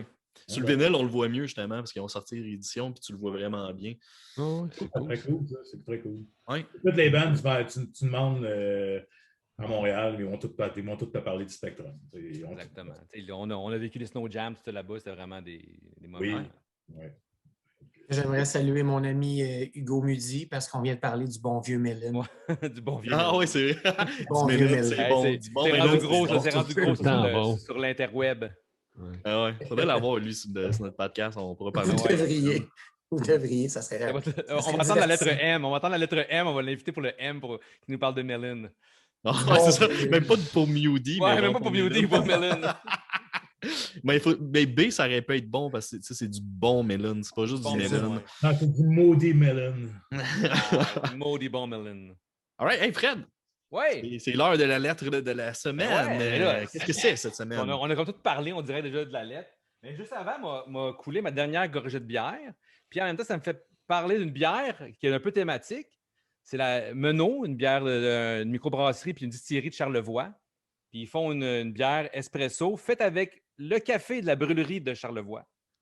Fait que super bonne bière. Puis ça fait 2 fois que j'en bois cette semaine, pas cette semaine, semaine passée. Puis elle m'a explosé encore d'en face. Je sais pas ce qu'ils mettent, mais ça a tout coulé quand je l'ai ouvert tantôt. Mais super bonne, sérieusement. C'est la faute de la bière, tu sais. Moi, c'est ça. C'est la faute de la bière. Non, ben sérieusement, je sais pas. À chaque fois que je la rouvre, elle mousse, c'est effrayant, mais elle est tellement bonne. Puis dommage qu'il y en a trop qui ne boivent pas d'alcool, mais les amateurs de café triperaient juste tremper vos lèvres, n'importe quoi, là, ça n'a aucun bon sens. Pas la boire, juste tremper vos lèvres. Tu viens de dire qu'il y a 3 qui ne boivent pas d'alcool, puis je regardais les petits carrés dans l'écran, je Seb, Jeff, puis je regardais Sam, il boit. Je suis comme, c'est qui le 3e? C'est moi. J'ai fait le tour comme 3 fois des 4 petits carrés, puis je m'incluais pas. J'étais, hey, wow, hey. Il est tard. Ouais. On va faire ça vite. C'est temps que tu commences à boire, finalement. Oui, fait que la lettre F, gars, Face to Face, qui est un band que, premièrement, le show mythique qu'on parle de NoFX, que Sam a parlé, que Jeff a parlé, Face to Face ouvrait avec Ten Football, puis j'essaie de me demander si c'est la première fois que je les ai vus là, Face to Face, en 94, j'imagine que oui, vu qu'ils ouvraient pour NoFX, puis c'est vraiment le show que je me souviens encore le plus, surtout à cause de NoFX, parce que j'étais pas le plus grand fan de NoFX dans ce temps-là. Mais face-to-face, avec les films de Snow, même My Big Wheel dans le temps, on faisait le cover de I'm Not Afraid. On jouait tout le temps du face-to-face comme cover dans ce temps-là. Je me demande si c'était My Big Wheel. On existait. Puis, mais, ça c'est le chat qui arrive. On dirait un bébé qui pleure. Je suis sûr que c'était ça, pour vrai. Elle va sûrement s'en venir. Donc, face-to-face, au Spectrum, qu'on a vu plusieurs fois. Je pense que c'est le band que j'ai vu le plus de fois. Moi, je l'ai jamais vu. Que j'ai vu trop de fois parce qu'on a joué souvent ensemble puis on a fait, j'allais souvent me voir en show. Dont, en parenthèse, le dernier show que j'ai vu avant la pandémie, au mois de novembre 2019. Donc, ça tombe, tu sais, c'est votre dernier show à Saint-Jean. J'étais là avec Marco et mon ami Dan, qu'on salue aussi. C'est le dernier show que j'ai vu. L'autre fois, je revenais en arrière, crime, c'est sub. Je sais pas, c'est sûrement ton dernier show que tu as vu, que tu as fait. Je sais pas, Jeff. Mais. Ouais. J'imagine, c'est comme. En tout cas, ça pourrait être une chronique à un moment donné, le dernier show qu'on a vu, tu sais. Mais. Je sais même pas c'est quoi mon dernier. Donc, je les ai vus aussi à Saint-Bruno. À Saint-Bruno. Allô, Saint-Bruno, c'est moi. Allô, Saint-Bruno, ouais. C'était au Mont-Saint-Bruno. Je pense que c'est une compétition de snow, je sais pas quoi. Ouais, je pense que c'était Empire qui organisait ça. Ouais, c'est là. Ouais. On était dehors, dans la montagne, ça ridait, ça coûtait peut-être une 5-6 ans. C'est drôle que tu parles de ça, ça a popé dans mes souvenirs Facebook, genre 2-3 jours. Là. Moi, je pense que même Sam, tu as vendu de la merch avec Marco, je sais pas trop quoi, pour eux autres, ou peut-être juste Marco. Là. Ouais, je pense que c'est Marco. En tout cas, c'était à Saint-Bruno. On salue ta ville, Max. Hello. Sinon, la dernière fois qu'on les a vus, d'après moi, il y a aussi leur tournée, là, les 3 albums, là, le Triple Crown qu'ils appellent. Ils ont fait Don't Turn Away, Big Choice, puis l'autre après. Le self-titled. Le self-titled, c'est exactement. Ouais. Une soirée chaque au Fouf. Ça, c'était juste fou. Là. Quel t'as vu? Même, c'était écœurant. Puis avec Seb, on les a vus. Je suis allé les voir au Club Soda. Club Soda. Ignite ouvrait pour eux autres. Seb, un grand fan d'Ignite. Oh, oui. Ah ouais, Ignite avec Face. Puis Authority Zero. Authority Zero était là. Exactement. Moi, j'étais pas là. Je pense que c'était là dans nos gratuit. pensées. C'était un show gratuit? Non, mais c'était gratuit pour nous. Je vais me fâcher. J'ai une amie, justement, que Sam connaît, Mirabelle, qui est une amie de Beaubriand, de ce coin-là, Blainville, qui sort avec le guitariste d'Ignite. Puis en sachant que Face to Face venait, elle m'a écrit, voulez-vous venir, tout ça. Fait que là, Seb amène ses albums d'Ignite, j'amène les albums de Face to Face, Seb amène ses albums de Face to Face, puis tout ça. Puis là, en espérant de les faire signer, puis de rencontrer les gars, puis là, ça tombait qu'on se ramasse backstage, on voit Ignite, Seb est content, on a une photo avec Ignite. Moi, je suis pas fan d'Ignite, je connais pas tant que ça, tu sais. Mais là, en parlant au guitariste, qui est super cool, le chum de Mirabelle, puis Seb était vraiment content, là. Vous allez le voir, je mettrai la photo quelque part, là. Seb est vraiment content de sa photo. Il y a une photo avec le band. Mais on voit à côté de nous, les gars de Face to Face sont là, mais on n'est pas des gars achalants, on respecte un peu le backstage, mais on respecte tout ça, t'sais.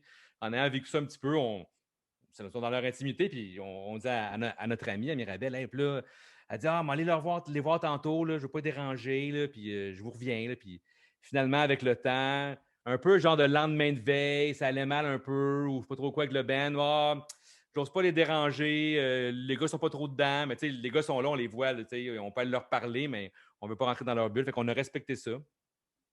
Puis on a vécu le show vraiment cool, par exemple. C'était vraiment le fun. Puis aussi, ouais, ça aussi. J'ai l'album, le premier album, dans le fond. C'est drôle parce que j'ai eu en cadeau de mon ami Marco. On parle souvent de Marco. Il m'a donné le First Press. Vous connaissez tous Marco. Moi, j'ai aucune idée. Je ne sais même pas s'il existe pour vrai. C'est notre ami imaginaire. C'est ça, il n'existe pas. Marco, il n'est pas là. Marco, pas là. C'est comme le film fait de l'air Fred. Ah oui. C'est ça. En 92. Doctor Strange. Doctor Strange. Puis un label mythique. Toutes les bands qui sont sorties là-dessus, ça a tout le temps été cool. Les Doc Hopper, les Rhythm Collision, tout ça. Puis donc, Marco, je l'ai aidé un peu avec son projet de Dusty Wax puis Paulie, tout ça. Pour me remercier, il a réussi à mettre la main là-dessus, puis pour en fait les pochettes de disques avec lui. Tout ça. Puis par la force des choses, après ça, bon, l'autre pressing de Don't Turn Away sur Fat Records, qui est sorti quelques années plus tard. Mm-hmm. Puis je sais pas pourquoi, dans le fond, parce que tu regardes sur Fat, toutes les bands un peu avant, les Lagwagon, Strung Out, Propagandy, tu sais, comme c'était pas des bands qui faisaient vraiment face-to-face, c'était plus vraiment rapide, un peu moins légèrement, très catchy, mais moins mélodique, si on veut, ou non, moins rapide. Puis sont arrivés avec ce sepousse-là, dans le fond, sur Fat Record, Disconnected, face-to-face, c'est arrivé avec ça. Plus pas. Et après ça, ils ont ressorti les 3 albums mythiques un petit peu, le Big Choice, l'éponyme, puis Don't Turn Away. Avec une couleur super cool. Il est vraiment cool, celui-là, ici. J'aime ça monter les couleurs, tu sais. Fait que... c'est ça, puis leur... Face-to-Face, sans rentrer trop dans le détail, leur cheminement de label est vraiment bizarre en ayant commencé avec Doctor Strange. Après ça, bon, un album sur Fat Record. Après ça, sur Victory, AMI, sur Rise, sur leur label, là, j'ai pris une note ici, là, Antagonist, là, qui ont fait des releases là-dessus. Pour revenir un peu avec Fat, c'est comme s'ils se sont promenés à chaque album, c'est comme s'ils ont bougé, ils n'ont comme jamais trouvé un peu leur niche, je ne sais pas trop quoi. Puis Fat, ils ont ressorti des albums récemment, un peu comme Fat, là, ils sortent un peu tout, puis Fat Mike il est cool avec tout le monde, on dirait. Là, fait que je sais pas si c'est pour les aider ou quoi. Là. Mais ça reste un band comme mythique quand même. Puis depuis que je suis tout petit, depuis que j'ai vois des années 90, ça a tout le temps été les vieux bands, les gars à barbe, les gars, les old punk rockers, puis ils ont tout le temps eu 50 ans pour moi, on dirait, tu sais. J'aimerais saluer Trevor, le chanteur qui est avec nous aussi présentement, Sam en haut, là, le Suzy de Trevor, qui est chanteur de Pédinier. Moi, c'est ça. J'ai une anecdote là-dessus. Un show de face-to-face, à un moment donné, dans ce temps-là, c'était les camisoles blanches, là, puis camisoles noires, puis tout ça. Mais moi, j'en avais une noire, puis ça donnait que Trevor, il en avait une noire aussi cette soirée-là. Vous deviez être chic. Le monde me confondait avec ce là. Il me disait, es-tu chanteur de face-to-face? Non, je ne suis pas chanteur de face-to-face. Non, c'est pas moi. C'est vrai qu'effectivement, on s'en ressort. Ben, pour de vrai, tes cheveux, enlève tes lunettes, la barbe, les tatous. Disons, 1, 2, 3, 1, 2, 3, go. 1, 2, 3. Pareil. Pas lui. Non, moi, je vais continuer. Je vais faire un push. Mais c'est pas mon choix de band, mais je vais quand même l'amener. L'album live de Face to Face, moi, je les ai découverts avec ça parce qu'en effet, j'ai 10 ans de plus jeune que vous autres. Une de mes amies m'avait amené ça au secondaire. J'ai écouté ça, j'ai fait comme wow. Quand ils partent blind sur cet album-là, il y a start beaucoup plus longtemps, smooth, juste guitare, voix, puis un moment donné, à part à l'embarque. Mais c'est plus long avec à l'embarque que sur la version studio. Mais j'ai fait comme, mais c'est quoi cette tune-là? Puis l'album du début jusqu'à la fin, il est vraiment cool. Puis moi et Fred, justement, on était bien contents quand ils l'ont sorti en édition vinyle, qui est quand même assez rare. Je me rappelle plus, je pense limité à 500, une affaire de même, mais on a réussi à mettre la main dessus, fait que j'étais bien content. C'est dans mes meilleurs albums live ever, ça. J'ai présenté l'autre fois Dropkick Murphys live, je te dirais Face to Face, puis celui de Blink, c'est pas mal mes 3 que je trouve vraiment bien enregistrés, bien fait, que tu files bien la vibe du show, parce que des fois, c'est ça qui manque un peu. Ouais. Mais mon band F, oups, j'ai accroché mon micro, Foo Fighters, j'en ai déjà parlé un peu avec Seb là, dans l'épisode, parce que bon, il a abordé le sujet, mais moi, Foo Fighters, pour partir à la base, Nirvana, c'est quand même un band qui m'a fait découvrir la musique. Ça a été mon premier coup de cœur avec le punk rock, parce que pour moi, Nirvana, c'est du punk rock. Là. Vraiment un coup de cœur. Puis le drummer, c'est Dave Grohl. Puis Dave Grohl, ben, c'est le chanteur, dans le fond, de Foo Fighters. J'ai dû voir. Puis en plus, c'est chez toi, Max. Je me rappelle, on était dans ton sol, puis il y avait un show de Foo Fighters à Musique Plus. J'avais pas le câble dans le temps. Il annonçait un show de Foo Fighters à Musique Plus. Tu avais Dave Grohl avec 2 Lulu. Il a chanté Big Me. Puis si vous allez voir le clip de Big Me, c'est une parodie de Mentos. Ouais. Ça s'appelle Footos. Puis dans les shows, il y a comme un rituel, le monde lançait dans l'avion, là, ça, là. Stage. Non, pas dans l'avion. Ça, c'est Learn to Fly.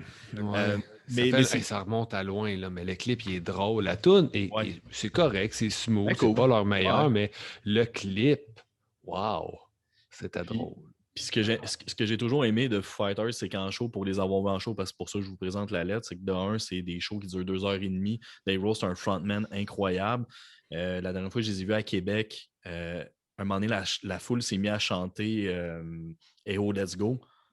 Puis, Holley, je pense. Ouais, c'est ça, Holley qui est un chant, dans le fond, de soccer à la base, mais que Bouncing Souls a repris. Là, Dave Grohl, il entend la foule, il tend son oreille, check ses accords, il se met à jouer la version Bouncing Souls, un peu punk rock, la band embarque avec lui. Mais tu sais, spontané, live de même, c'est souvent des improvisations, il parle beaucoup avec la foule. C'est un gars super drôle, un bon raconteur aussi. Mais ce que j'aime, c'est que je trouve ses chansons changent en show. J'ai bien du monde que je connais qui n'aime pas ça nécessairement, Foo Fighters en album, mais en show, ça a été leur show le show de leur vie. Beaucoup plus élevé en show. C'est très intense. Mais ce premier album-là, les 2 premiers en particulier, là, mais celui-là, je trouve que c'était pas évident de se défaire de l'étiquette du gars qui jouait dans Nirvana, mais je trouve qu'il l'a très bien fait là-dedans. Je trouve que c'est pas nécessairement... Ça reste une petite vibe grunge, mais... il a défini son son dès le premier album pour moi. Vraiment, Dave Grohl. Puis, c'est ça. À mon avis, c'est un des génies de la musique de notre génération. C'est un gars qui a touché à tout, qui a joué dans Scream, un vieux band punk hardcore à l'époque, qui a joué dans Nirvana, qui a joué dans Fighters, qui a joué avec les gars de Motörhead, qui a joué avec un peu tout le monde. Il a joué même avec un gars de Led Zeppelin, puis Queen of the Stone Age, je me rappelle plus. Il a joué avec tes émotions. Il joue tout le temps avec mes émotions. Il n'y a pas un band aussi, un band un peu sideline, puis c'est le gars de Voivod qui a fait la pochette? C'est Probot, c'est un projet métal, puis t'as plein de gars de métal qui jouent là-dedans. C'est ça, un gars un gars de Voivod qui a fait la pochette de disque. C'est un gars vraiment drôle, puis il est ami avec Jack Black. Jack Black est souvent dans les vidéoclips de Foo Fighters, fait que si vous voulez regarder un peu ses clips, vous allez voir. Mais il y a un vidéoclip, je me rappelle plus le nom de la tune. Je pense que ça a été banni de Musique Plus, mais c'est genre lui et Jack Black dans une chambre de motel, puis c'est homo-érotique, sexuel, c'est weird en tabarnane, genre, mais c'est écœurant, genre, t'écoutes ça pis tu catches pas, mais ça fit avec la vibe, mais c'est un trip, je sais pas s'il est à jeun, mais bref, Foo Fighters, un band que j'aime beaucoup. C'est-tu sur la pochette de 10? C'est parenthèse, si vous me permettez. Non, on ne te permet pas. Non, honnêtement, on parlait tu parles de Dave Grohl, puis il était dans Nirvana. Honnêtement, Nirvana, j'ai pas mon dire, c'est une des raisons pourquoi le punk rock est devenu gros. Parce que, qui est venu un peu mainstream, là, si on peut parler de même, là, ben, parce que dans ce temps-là, le grunge venait de sortir. Pour moi, c'est du punk rock, comme ça le dit. Puis, je pense que ça a influencé le gros boom punk rock parce que ça. Le monde cherchait quelque chose, puis d'après moi, à cause de Nirvana, ça a fait. En tout cas, je ne sais pas si vous me suivez. Ouais, mais Smell Like Teen Spirit a vraiment tout changé un petit peu. Le mainstream commençait à avoir de la musique un petit peu plus agressive. Fait que, ça, quand on parle de Nevermind, c'est vraiment début 90. Fait que, je ne sais pas la date, je ne sais pas l'année exacte, mais en 94, c'est pas bien loin. Fait que, après ça, quand les groupes ils venaient ici puis c'était rempli, moi, je pense que ce n'est pas un hasard. Là, je pense que ils ont eu un rôle dans tout ça malgré tout. Carrément, je suis d'accord. Cool. Puis vous autres, les gars, c'est quoi... Max, c'est quoi ton F? J'ai volé à Jeff. On devait parler ensemble de face-to-face, mais j'ai comme trop parlé. Fait que, on aurait pu parler plein d'affaires ensemble, mais si tu veux parler un peu de ton face-to-face puis l'impact sur toi. Là, ou... Ouais, vas-y, mais oui, vas-y, Jeff, tant qu'à être dans face-to-face. De toute façon, moi, mon F, c'est assez. C'était vraiment. Gros fan de face-to-face, le côté les mélodies, les guitares, c'était super accrocheur comme Ben aussi. Moi, le souvenir que j'ai, c'est ma première voiture, puis je m'étais fait un tape cassette avec l'album de Face-to-Face, puis je l'écoutais back-à-back, fait que je les connaissais par cœur. Tu l'avais mis sur les deux faces de la cassette. Hein? Les deux Face-to-Face, man. C'est vraiment ça, puis je les ai vus au Spectrum comme 4 fois, puis gros fan là encore, et quand ça joue, ça vient chercher une fibre là, de moi qui a 16, 17 ans, là, 18 ans. Là, c'est vraiment dans... 4 fois dans une année, tu veux dire? Pardon? Tu les as vus 4 fois dans une année? Genre. Genre, tu sais. Mais je me rappelle, un moment donné, il était venu probablement, il venait souvent. Là, quand ça pognait au Québec, il était venu comme aux 3 mois. Je pense que je l'avais vu 3 fois dans la même année. Là. Ah non, c'était effrayant. Je les manquais pas. Fait que c'est un band classique. J'ai jamais vu, Max. Ben, Seb, on les a jamais vus dans un van, sinon, hein? Non? Ou un festival. J'ai pas le souvenir de les avoir vus au van.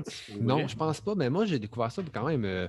Ça fait longtemps, j'ai à peu près 17 ans, mais j'aimais ça. C'était l'album avec Blind. J'ai oublié le nom. Là. Le self-title, oui. Ouais, ça, il est vraiment bon, mais autant je l'aimais. Puis je me disais, on dirait qu'il y a de quoi, je sais pas, justement, la voix, ça sonnait peut-être un petit peu comme plus vieux. Ouais. C'est l'album différent un peu. On dirait des vieilles personnes. Je ne sais pas pourquoi. Pourtant, il y a des shows qui venaient, puis c'est pas que j'y allais pas parce que je voulais pas y voir, juste que ça donnait pas que j'allais voir un show ce soir-là. Je pouvais juste pas y aller. Soit que je travaillais ou que j'avais pas d'argent pour acheter le billet. Bref, j'y allais pas. Puis je les ai juste jamais vus. Puis je suis triste de ça parce que maintenant, j'adore ce groupe-là. Ouais. Puis tu sais ce que tu dis, excuse, par rapport à... Moi, je trouve que l'influence majeure, puis peut-être que je me trompe, mais pour moi, de Face-to-Face, c'est Social Distortion. Je trouve que c'est un peu le même genre de band, un peu rock. Tu sais, il y a une influence très rock. Peut-être, mais... Très country, même dans la voix. Trevor, tu le vois après, l'album acoustique, il a fait des tunes, une sonorité super country. Là. Mais moi, je trouve que c'est une vibe un peu Social Distortion. Ouais, mais tu sais, Social Distortion, c'est toi qui m'as fait découvrir ça plus en profondeur. Mais ça fait pas longtemps que j'en écoute. Mais quand j'en écoute, je suis heureux, c'est vraiment bon, c'est smooth, là, ça s'écoute bien. Fait que non, Face-to-Face, je ne les ai jamais vus, puis je trouve ça vraiment bon, mais je ne les ai pas vus. Puis là, je cherchais... Face-to-Face, je me demande. Non, je ne les ai pas vus, je n'étais pas là. Non, j'étais dos, fait qu'il n'était pas de Face-to-Face. Non, mais là, je cherchais un band avec un F, puis là, je disais, voyons, j'en ai pas vu tant que ça avec un F. Puis là, je cherchais dans mes souvenirs, puis là, le plus récent que j'ai trouvé, c'était For the Fallen Dreams. C'était... Puis aujourd'hui, je les ai réécoutés et j'ai pas tant aimé. Mais tu sais. C'est quel genre de band? Je connais pas ça. C'est hardcore, là. C'est des gros breakdowns, two-step. Mais je les ai vus une couple de fois, je pense au Fouf. Je les ai vus à l'Inco. En show solide, des sacrés bons shows, des bons mosh pits, c'était le fun. Mais pour moi, c'est un band que je reverrais en show, j'aurais du fun, mais pas tant pour écouter. Puis après ça, j'ai cherché plus loin dans mes souvenirs. Puis là, j'ai From Autumn to Ashes. Je trouve que ça a mal vieilli un peu, mais quand je les ai vus, moi, en 2003, c'était le 29 mars 2003, puis ça fait déjà quand même 18 ans de ça. C'est probablement des premières fois ou la première fois qu'ils venaient à Montréal. Écoute, c'était au Rainbow, une salle que j'adorais. Oui. Le show était solide. C'était avec Recover. C'est quoi les autres? Taking Back Sunday aussi. Première fois, je pense qu'il venait à Montréal. Nice. Écoute, ça c'était solide. From Autumn to Ashes, puis Somehow Hollow.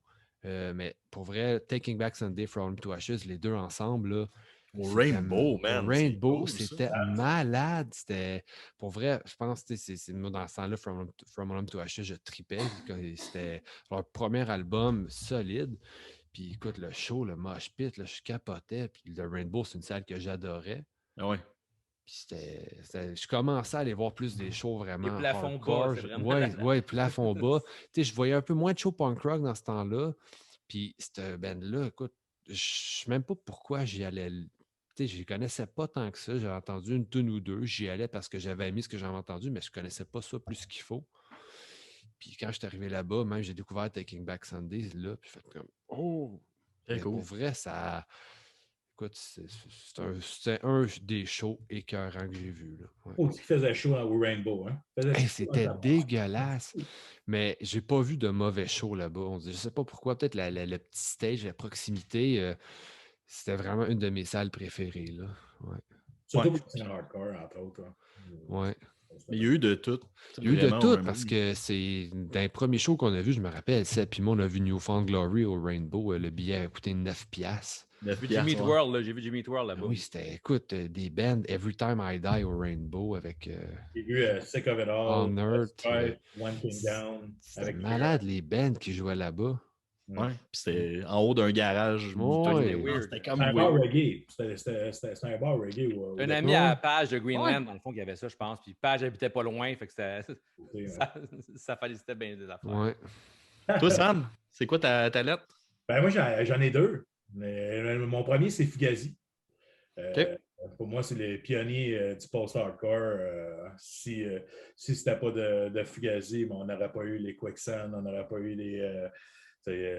même à Limit Refuse, Vraiment. C'est du Fugazi Bayrod. Puis pour les avoir vus au Spectrum, écoute, ça faisait un bout que j'écoutais Fugazi dans ce temps-là. Puis quand j'ai su que j'y venais, c'est un des premiers shows que j'ai vus comme live, un gros show live. Probablement Fugazi, un ou mon deuxième.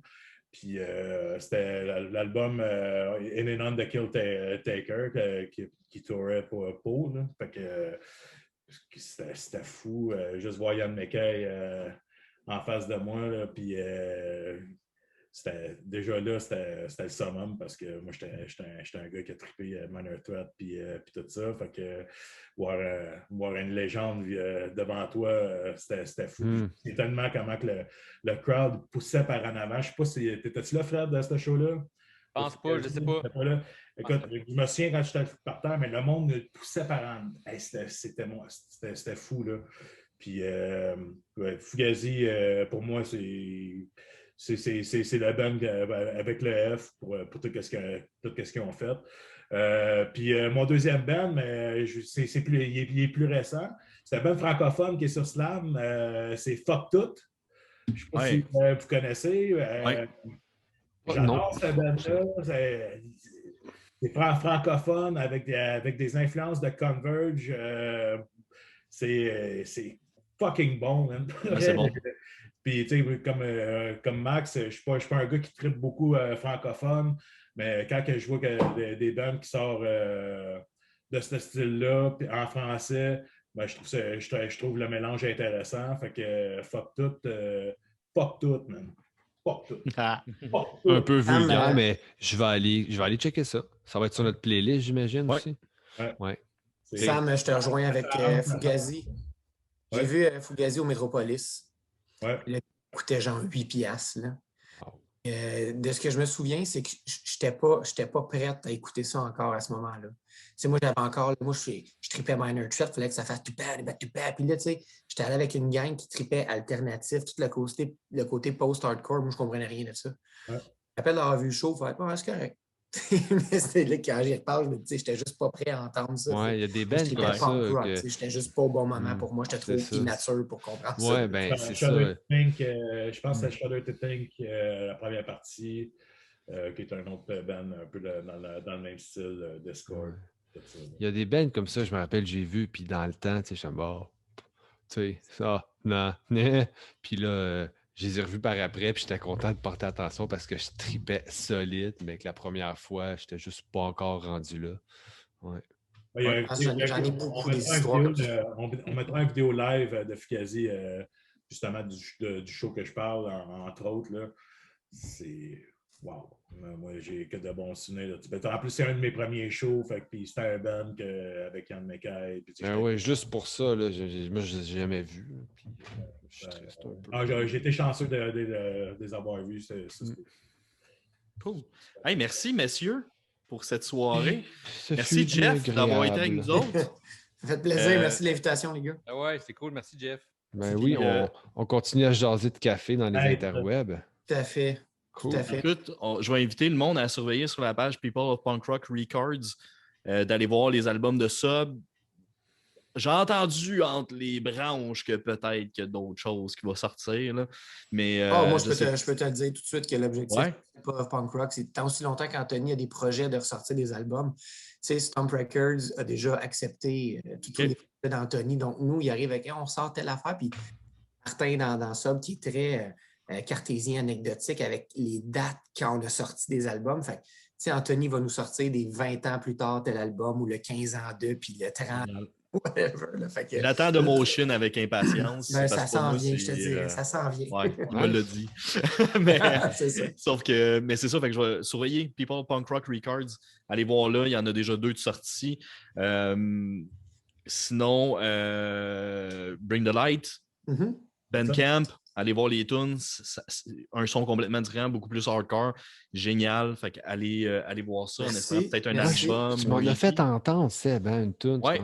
Oui, c'était bon. Moi, j'étais surpris. Excellent. Surpris. Moi, je n'étais pas le plus grand fan de ça parce que je tripais moins tout ce qui était ska un peu. Mais quand j'ai entendu ça, je fait on est ailleurs. Je pense cet album-là. C'était solide. Un peu moins ska. Ben ouais, parce que écoute, je connais pas toute la discographie de ça, malheureusement. Je réalise à soir que j'ai des lacunes à combler, mais.